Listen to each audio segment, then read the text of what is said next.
Hello, everyone. Welcome to this session, both here in person and folks who are online. So today we're going to talk about key features of SQL Server Engine and also in the cloud, which can make your SQL Server run faster. And many of these features are. I'm also going to talk about some which we are building uh, currently in the cloud, which will also show up in a future version of SQL Server, and also some which are already there.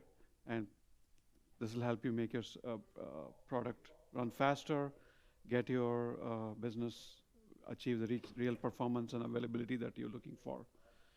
My name is Ajay Jagannathan. This is my third session of the day, but hopefully you guys stay patient and we'll get through this. And I lead product management for SQL business. So all the SQL flavors that you see and use come from our team.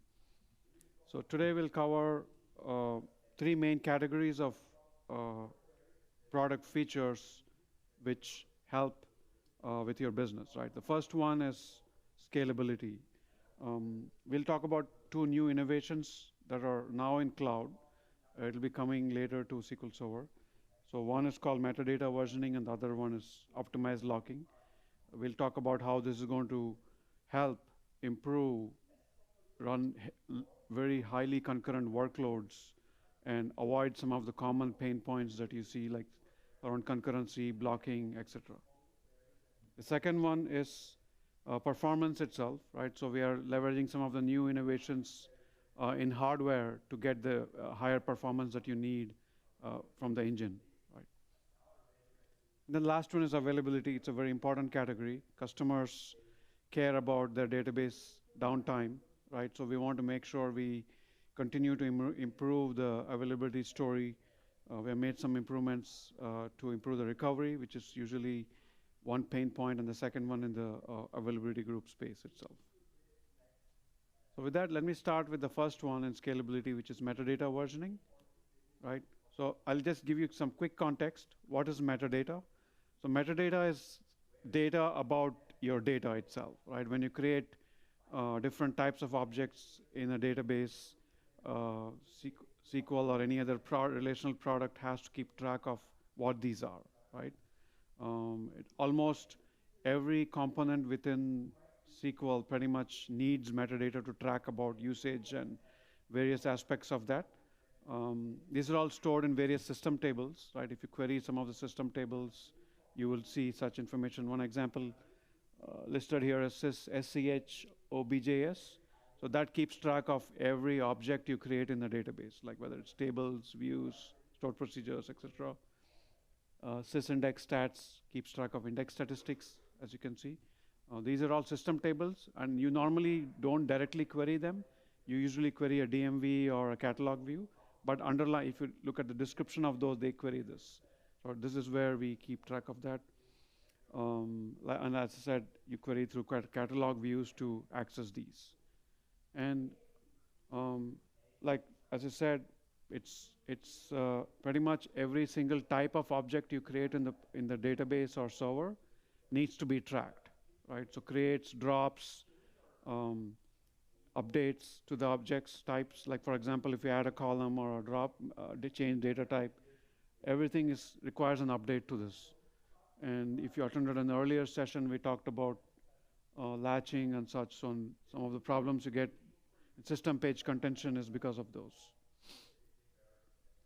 And what are the common problems we see with metadata itself, right? The number one is concurrency related to DDL operations.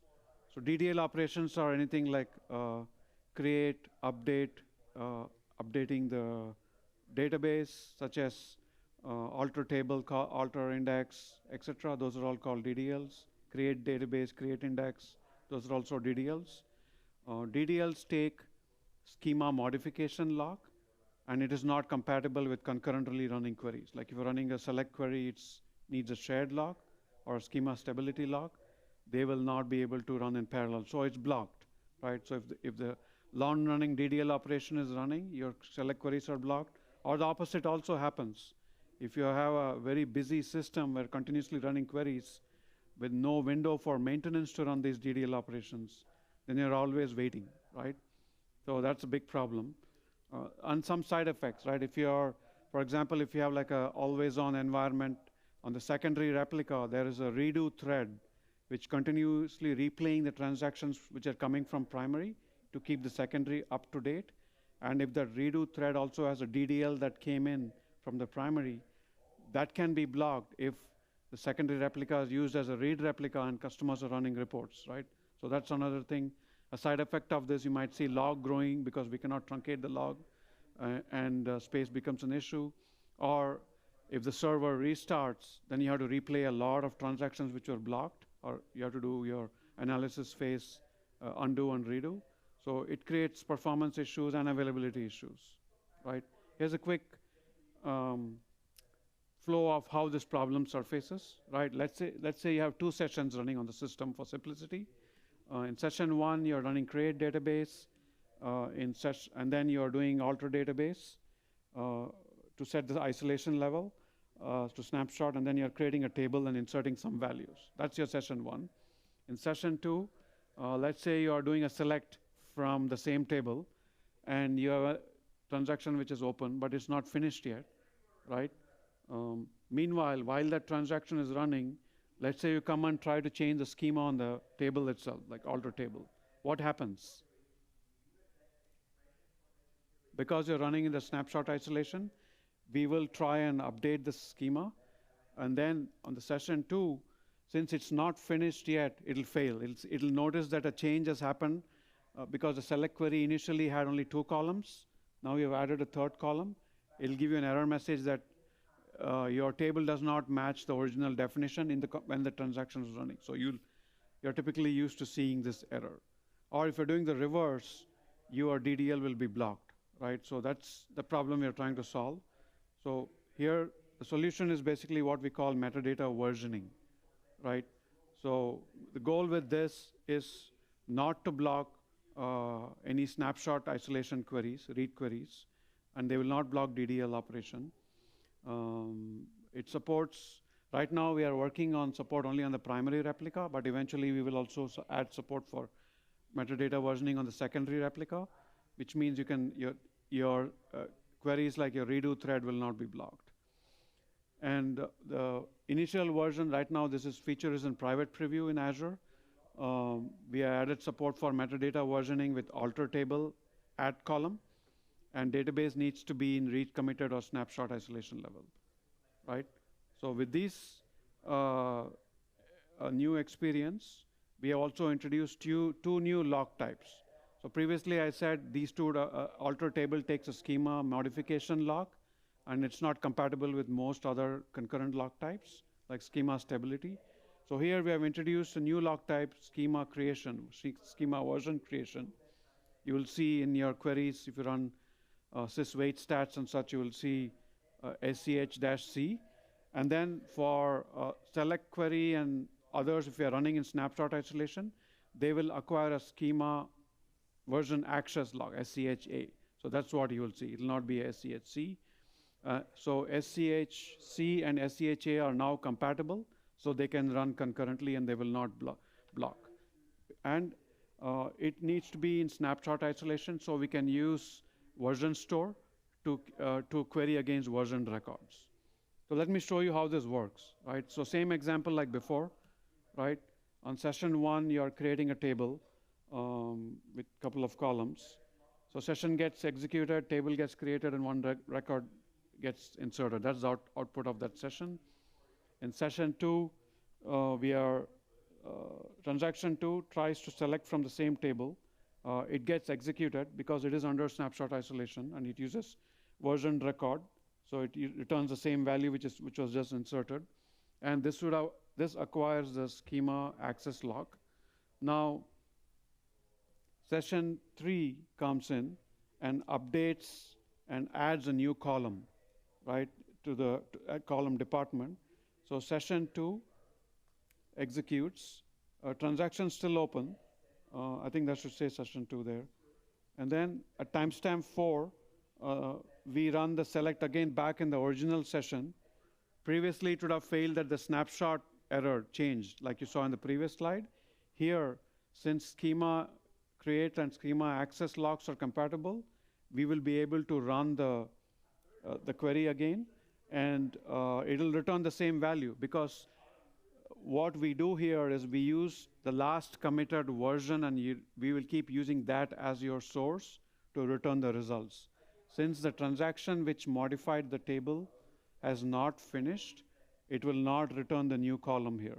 So if you run this, you will get back the same two columns, and then but if you commit the session 2, which added a new column, and then you rerun the select, it'll return the third column too.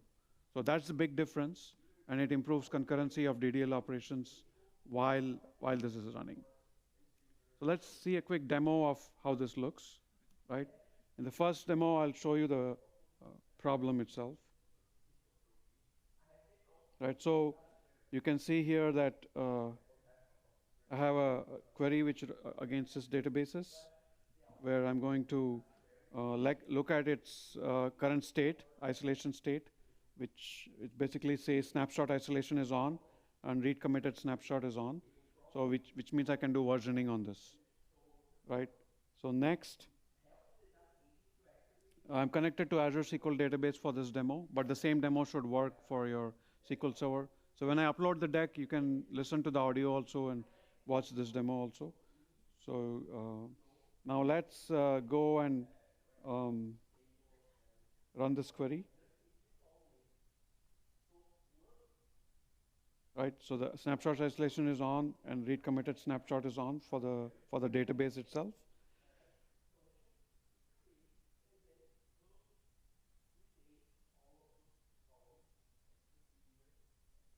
Now I'm going to go and run a query from one of the tables there. Right, we have a TBL sample. So if I go run the query, it returns the top 5 rows.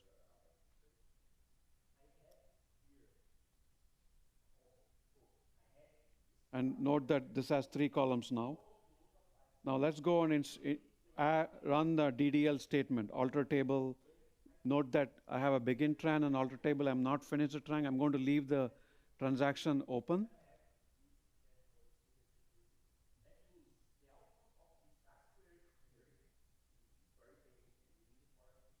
And I'll go to a different session now.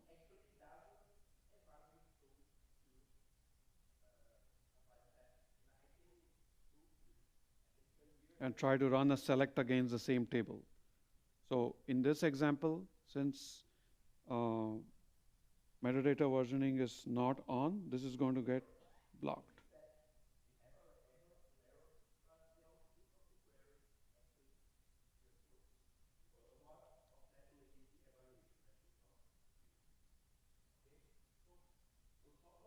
Sorry, this was on. We had set the versioning on, so this will run.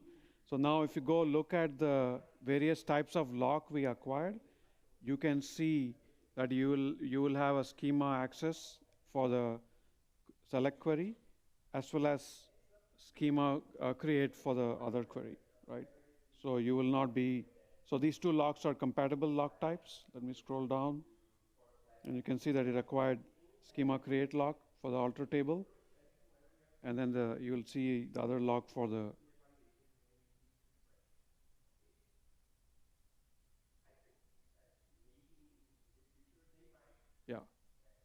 So now let's look at a reverse example, right? In this example, I'm doing the select first, begin tran, and keeping it open. And this query is, let me,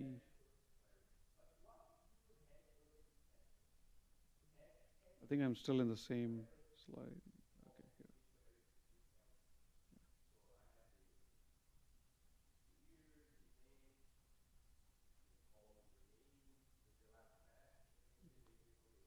Okay, there you go. So here I'm running the select query under the snapshot isolation with an open transaction.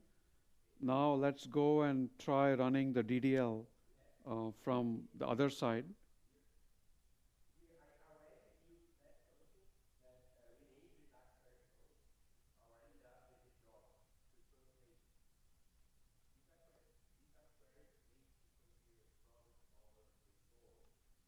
So in the old, before versioning, this should have been blocked because it would have taken a schema modification lock. Now we'll be taking a schema create lock. So this should run immediately without blocking. Now if I go query this table, you'll see the third column because in this transaction we added a third column or fourth column. So you see that, but the other transaction will not see this column because it's running in a versioned mode. So it'll only see the old view of the table. And once I commit this, now the changes of the schema is committed here. Now if I go query the old from the other session, I will also see the new column. After it finishes, I have to commit this transaction and rerun this.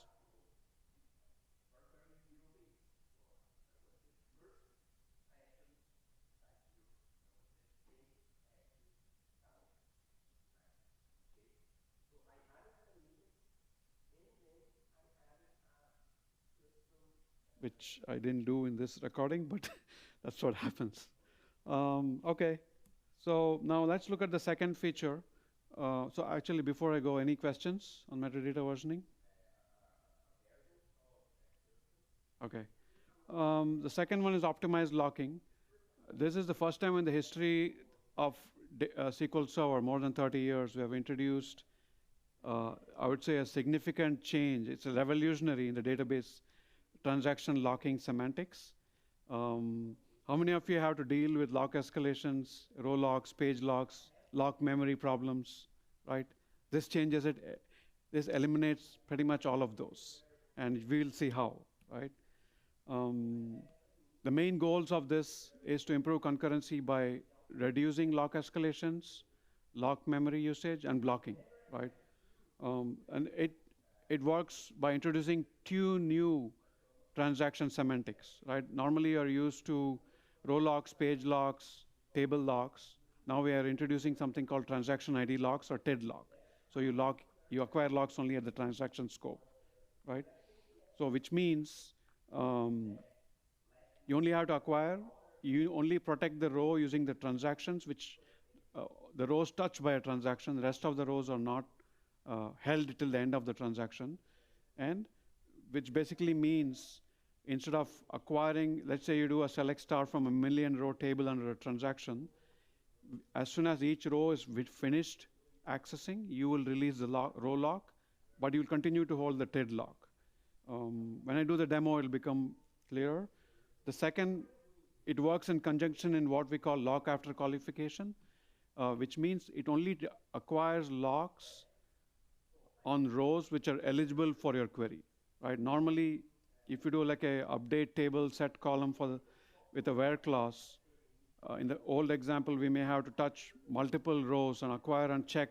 Here, we will not acquire the lock if we will check first and then acquire the lock, right? So it reverses the order. So it basically improves. And if you have a concurrent query which was not needing the same rows as the one that's being updated, so they can run in parallel now. So that's the main benefit. So here's some more details on how this works. So without the transaction ID locking, as you all know, every time you touch a row, you have to acquire a row lock and keep the lock held till the end of the transaction. And in some cases, once you cross the threshold of your lock escalation, your row lock or page lock tries to escalate to a table lock. And 99% of the cases on a busy system, you will never get a table lock because somebody or other is using a part of the table, right? So it leads to blocking. At the same time, all the locks for every row being touched are held, so your lock memory usage is also very high, right? So it's held. So with transaction ID, the key differences is in green, right? So each row which is touched by the transaction gets what's called a TID lock, and it's protected by the TID lock.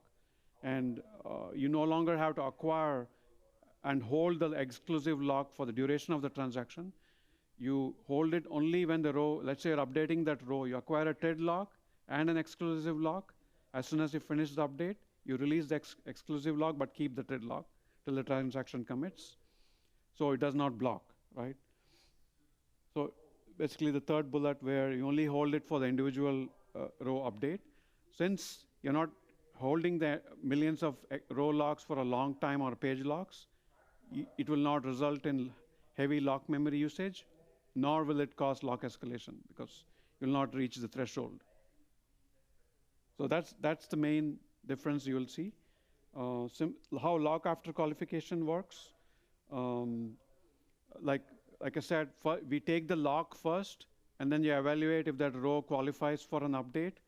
If it doesn't, we release. If it does, we keep it, right? So this goes on for every row that's part of the transaction scope. With lock after qualification, predicate is applied first. We check if the row qualifies.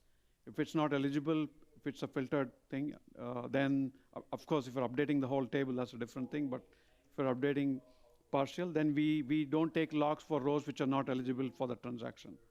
So that's the key difference, which also improves concurrency, right? So let's see how this two works. It's a two-part demo. First part, we will execute a large bulk insert and observe the number of locks and lock memory, right? If this works correctly, then your memory should be very low because we'll keep releasing the locks as soon as the inserts happen.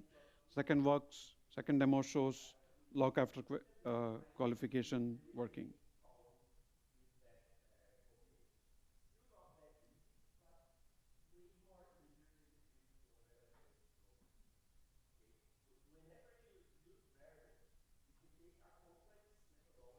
I think it's okay. So here I have a application. On the top, obviously, you can measure row inserted, number of locks acquired, and lock memory. Red is without optimized locking, and green is with optimized locking.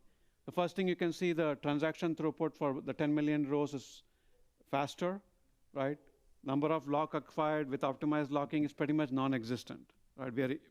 It is so fast that you don't see it. And then lock memory also same, because of locks are not held for a long duration. The green line, I don't know if you can see, it's same as the x-axis. So it's pretty low, right? So that shows the power of how this feature works, right? You can see that we acquired and held almost 5 million locks since you're updating or inserting 5 million rows. And the other one acquired only like under 10, right? Same thing with memory. Here, we took almost 900 meg, and the other one took less than 10 meg, right? So that's the first part, optimized locking, and this is how lock after qualification works. So here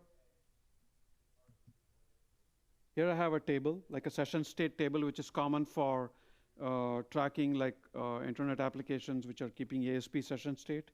I create the first, I check if optimized locking is on. So I've turned it off to show you the problem, right? So then let me go ahead and create this table. And then I start a transaction to basically run an update statement which decreases the timeout, right? So I have 4 rows that are impacted by the transaction. Now, let's begin a transaction to decrease the session timeout, but I will not commit it. I'll keep it there, keep it open. And you can see that I'm applying a filter where I'm only updating 1 row, or 2 rows in this case. So the other 2 rows are not touched. Now, in another session, look at my where clause. I'm going to touch application ID 2. Since there's no conflict in the rows touched, they should be able to run concurrently, since lock after qualification will kick in and will only touch eligible rows. And since both of these don't conflict, even though I didn't commit the first one, the second one ran without blocking each other, right? Without optimized locking, the first one would have held all the rows and would have blocked the second one from running. So this is a good example of how concurrency is improved, right? So I spoke faster than the demo. So the first demo, it was blocked. In the second demo, you will see here that the first two rows are touched in one transaction, and the second 2 rows are touched in the second transaction, and they should be able to run without any issues.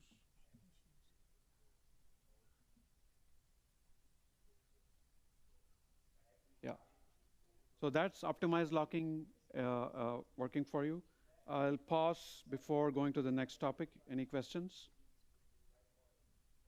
Yeah. Yeah, the question is which versions are these two features in? So as I mentioned here, these two are early preview for, so the optimized locking is already available in Azure SQL Database. The metadata versioning is in preview in Azure SQL. We will, and since this is part of the engine, this will ship with a future version of SQL Server, right, when it's ready. Yeah. Yes, it'll be there too. Yeah. I have to check if it's already there, but it should be there. Yeah. Any questions online? Okay. So let's move on to the next topic, accelerated database recovery. So the goal with this is to address three main points, right? First, recovery is a very painful process. Whether your server restarts from a crash or if there's a failover, you have to replay all the transactions, go through your analysis, redo and undo phases, and it can cause blocking. It can also hold your transaction log usage from truncating your log or efficiently using. So that becomes a big pain point, right? Many of the customers we surveyed gave us this information, right? 60% of them said they have experienced, so it's basically all the red bars, at least an hour of downtime because of recovery, right? It's not acceptable for production environments that need 24/7 online experience. So we introduced accelerated database recovery to solve this problem. So let's go through this, right? So if you look at how recovery works in general, right? So you have the log. Think of that as a transaction log, where it begins. You have your uncommitted transactions filling up your log. At some point, the checkpoint process runs every few seconds to take a snapshot and flush this to disk, and then you have login, right? So you have analysis. When it runs, it starts from the last checkpoint and goes and looks at which are the transactions which are committed or uncommitted after analysis. So it has to then do a redo of all committed transactions which happened after the checkpoint, but must have started from the last point, right? So a transaction may have started here, but finished after the checkpoint. If it was committed, we have to go back and read the whole log and commit all those transactions. And we have to do the reverse for undo, right? Where we go back from the current log and go back all the way till the last uncommitted and undo all the transactions that were not committed, because without doing that, you break ACID rules, ACID properties. So that's how generally transaction log recovery works. Now, accelerated database recovery. So you can see you have to scan the whole log back and forth to do both redo and undo. So our goal with this is how can we make it faster to do that part, right? So this helps with faster redo, almost instantaneous undo, and as well as all this wasted space can be truncated and reclaimed for incoming transactions. So this is built on 4 different components: PVS, persistent version store, logical revert, special log stream, and cleaner. I'll go through each of these, right? So the same view with accelerated database recovery in the analysis phase, same thing, right? We start from the last checkpoint and see which ones were committed or uncommitted. So we basically build a list of transactions. Then we introduce something called a special log stream. This is used to keep track of non-versioned data, like metadata operations and things like that. I'll get to that in a minute. I'll go into that in detail. And then redo needs to do only 2 things. For all the metadata stuff, it'll read it from the S log, and for all the transactions which committed after the checkpoint, it only has to start from the checkpoint. It doesn't have to go back, right? Because it is stored in the persistent version store. Again, I'll get to that in a minute. And then undo is also the same thing. We only have to do undo of the metadata operations. Any regular transactions are also stored in the persistent version store, and we can do immediate version undo. So this is how persistent version store works. It's a per database store, right? Like TempDB also has its own version store, but with ADR, you get a per database version store. So it basically keeps transaction management for every database within the context of the database itself. And it also improves readable secondary access. So this is how it works, right? It keeps track of a transaction, updates, commits, undos. If the row is small enough and the update is small enough, it stores that version information inside the row itself, if it fits in the row page. If the row is large enough and if your 8K page is longer, if it fills up, then we put it off row and put a pointer to that off row page inside your record, right? And then you have a background threads which run version tracking and cleanup to make sure once a version is, if a row got committed, it removes the old version because you no longer read it. If the row didn't get committed in the transaction, if it was abort or server restarted, then the cleanup says, okay, this transaction never committed, so I will revert back to the old copy, right? So think of it, simply put, anytime you make a change to a row, we make a copy of the old row and put it in the version store. And if the row gets committed, we discard the old row. We don't need it because the latest one is correct. If the transaction aborted, the old row needs to be restored back. So that's the job of PVS with these three components, right? So this makes, if you understand how PVS keeps track of it, logical revert is a very easy process, right? Because if I committed the row, then I can discard the old row from the version store. If I didn't commit the row, I can restore it back. And undo is basically just going through that very fast without having to go through the transaction log, right? So basically, as I said, it checks if a row is aborted. If it's aborted, restores the latest committed version from the version store, or keeps the original row itself. And this is for your data operations. But there are also metadata operations that can happen in the database. Those are kept in what's called special log stream. This is checkpointed, but it's an in-memory stream.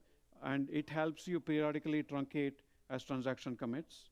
And you can see here that normally metadata operations don't run at the same frequency as your data operations. You do it only once a while, maybe once a week, once a month. So only few records in the entire transaction log are related to metadata operations. So we just store that separately. And every time we checkpoint, we add it to the checkpoint record so it gets flushed to disk. So now when you do recovery for metadata operations, you don't have to read the whole log. You only have to replay the slog part of it, right? So it makes your recovery much faster that way too. And this is an example of how that recovery works in more detail, right? We copy it to the stream from memory, and then we checkpoint it.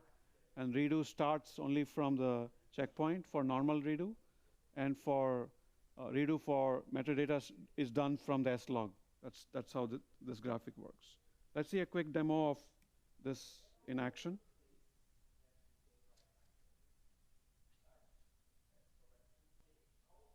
Okay, so in this demo, again, like the previous one, you will see two different views, one with ADR off and one with ADR on. And I'm going to bulk insert 5 million rows. And I'm actually going to crash the system and see how fast the recovery takes in each system, each SQL server, right? So this is the similar app. Green represents ADR on, red represents ADR off. I'm starting two SQL servers, instances from command line. Hard to see this, but it's a server running from command line. And I'm running a 5 million row bulk insert, right? You can see both are inserting at similar pace.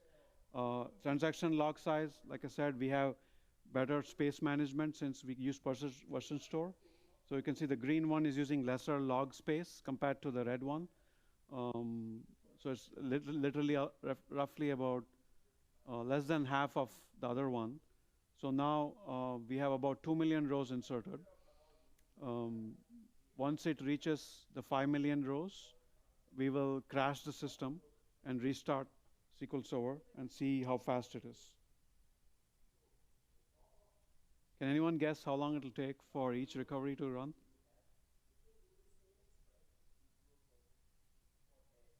At least, like it's 10%, 50% faster with ADR on. Okay, so I'm crashing it. It's reached almost reached 5 million, so we'll crash it in a second. This feature is already generally available in SQL Server and in Azure. In Azure, we have it on by default for all databases.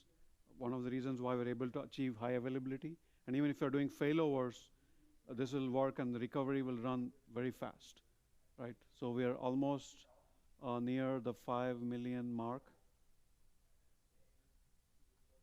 And we'll be clicking on the crash button to crash both SQL servers. So you have tons of transactions to recover, right? Analysis, redo, undo.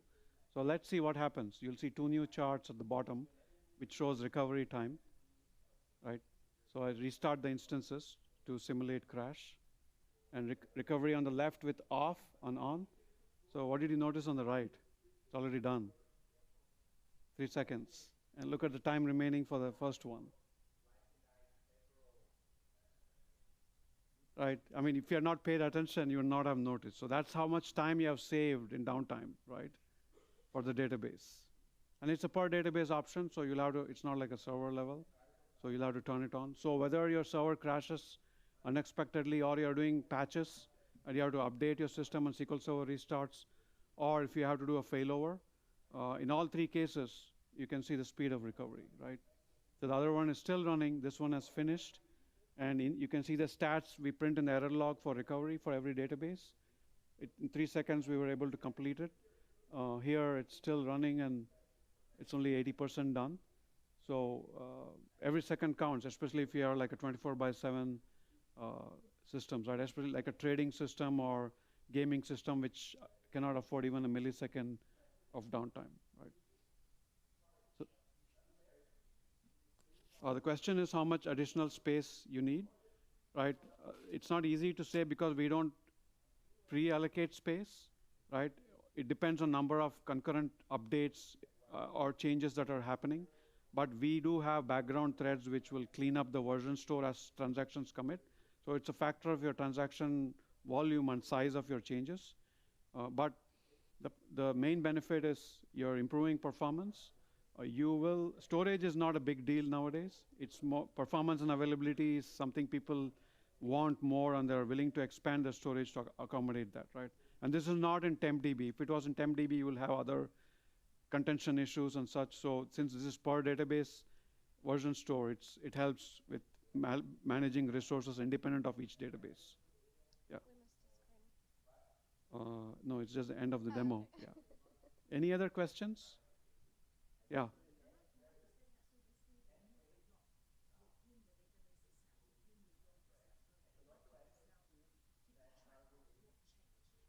The question is, did they move the log inside the database to keep track of changes? Yes and no. The transaction log is still there, right? So what we have done is using version store in a database, keep track of only changes. In a sense, we can undo or throw away the changes depending on the state of the transaction, right? So we don't have to read the whole log for thing. But the transaction log still exists. Do you need to enable it? So the question is version like store for because database. It's per database, yeah. Yes. So on Azure, it's on by default. On SQL servers and customers, since it's a brand new feature, customers wanted to control that behavior. If there's enough confidence and telemetry that tells us that everybody's turning it on by default, then in a future version, we make it a default behavior. Okay, so it's per database into yeah, correct. So we have made in 2020, so this feature was introduced back in 2019. So we made multiple enhancements in 2022 on in the cloud to improve the cleaner, improve the multi-threaded processing. That's why you see it running much, much faster and reducing memory footprint. So all the internal enhancements, you don't have to worry about it. As we learn, as the service runs, we see where we can make optimizations to make it better, right? And for you, if you want to track how ADR is working, we have several tools for you, like DMVs, X events, to track progress, execution, troubleshooting, etc. Right? So next set of engine improvements, column store, like especially if you're using this, one of the most sought after feedback was to support sorted column store index, ordered column store, clustered column store index during index creation. So this is now available for column store. It helps you with more efficient segment elimination when you're running column store queries. The other one we added is support for data types which people couldn't use, like string, binary, GUID, etc. And the third one is it's a hardware-based improvement. There's something called advanced vector extensions, which supports batch processing at much faster speed. So if you have that hardware, then column store can leverage it in SQL 2012, right? Okay. So here you see that I have a clustered column store index. I'm running against the AdventureWorks database. So this demo basically shows, I think I have some video issues.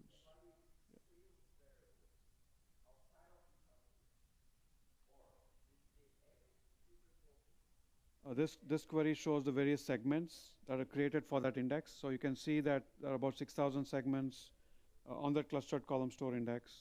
Now I'll be able to, let me forward this to make it faster.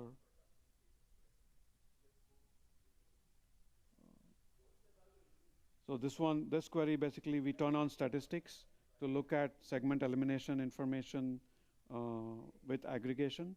So let me go ahead and run this query. And you can see in the execution plan, which is turned on,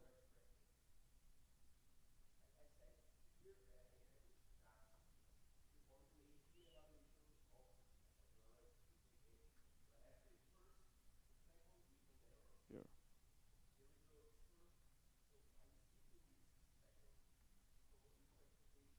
That the physical, I mean, it's basically reading from, pulling everything into memory and reading it from there.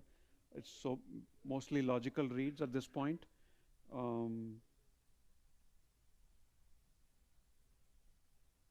And it used batch mode, so it ran much faster. That was a quick one, but a lot of it is behind the scenes, so it's just a performance improvement for you. So I'm going to skip, in the interest of time, to the last section, high availability and disaster recovery.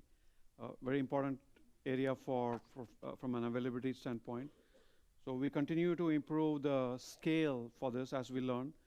For example, we added multiple TCP channels as we transport in the transport layer as data moves from primary to secondary. The second one we did was optimization of the redo thread. So previously we were allocating static number of threads on the secondary to replay the redo transactions. Now we move to a thread pool model where multiple databases can share threads as they are available, right? So it improves concurrency of recovery because the volume of transactions may not be the same for each database, right? So having a common pool optimizes the recovery for that. Continuing on, we have added a lot of troubleshooting information in X events, DMVs, health logs, etc. So it helps you troubleshoot more effectively, or if you call support, you can collect this data and give it to them to help with that case. The next section is contained availability groups. So one of the biggest pain points with always on is it's at the database level, at the user database level, right? So a lot of customers have to run complex scripts to create or move data from master or MSDB, like logins, jobs, server objects, etc. And you have to keep it synchronized. So anytime you change on the source, you have to make sure every replica has a identical setup. So if there's a failure, there's no applications continue to work fine. So we have introduced container AG in SQL Server 2022. So this gives it moves your system objects along with your data objects, right? The only syntax change is the text highlighted in green. Everything else that you do for setting up our availability groups remains the same. As soon as you add the word contained, it automatically replicates your master and MSDB. It actually creates a copy of your master and MSDB in each AG. And then it moves, that replicates that AG to all the replicas, so you have an identical copy of master and MSDB. So a couple of things to keep in mind is it creates an AG name. Within each AG, you will see a AG name underscore master and an AG name underscore MSDB. So those are the databases that are replicated, not the parent one, which is at the instance level. They will get, when you first create it, we will populate it and copy everything from master and MSDB into these AGs itself, and they will automatically be copied to all the replicas, right? So if you have to see the contents of the system databases inside the AG, you'll have to be in the context of the user database to see it, or connect using listener for that AG to see it. If you connect to just at the instance level master, you will not see the AG level master or MSDB. Hope that's clear. So let's quickly look at the demo, and then we'll wrap up. So I'm going to use the connect trick to connect to an instance. You can do that way. You can run the script together. So I connect to my first AG, right? I then create endpoints, which are the communication channels for your availability groups. Then I repeat the same thing there. I turn on my health sessions. I do it on connect to the second one and do it. And then we create the availability group with the contained syntax. Everything else stays the same as your other create steps. And then I go and repeat. Let me go ahead and run the script first.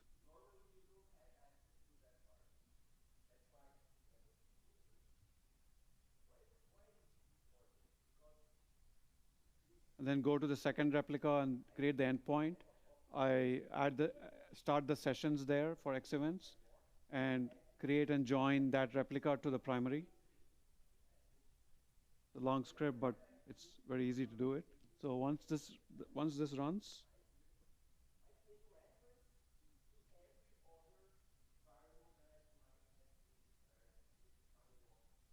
let me speed this. Yeah. So now you'll see that under each replica, each AG, you will have, previously you'll only see user databases. Now you will also see inside the database replicas, you will see AG underscore master and MSDB, right? And then we'll populate it with the instance level data and replicate it to the secondary. Let me forward this, and you can see that I'm connected here to the secondary. And if I query that, you can see the jobs and everything got replicated to that.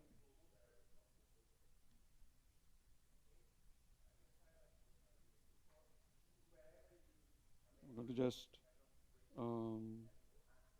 initiate a failover, and once the failover happens, now AG2, the second replica is your primary, and if you go connect to that and run,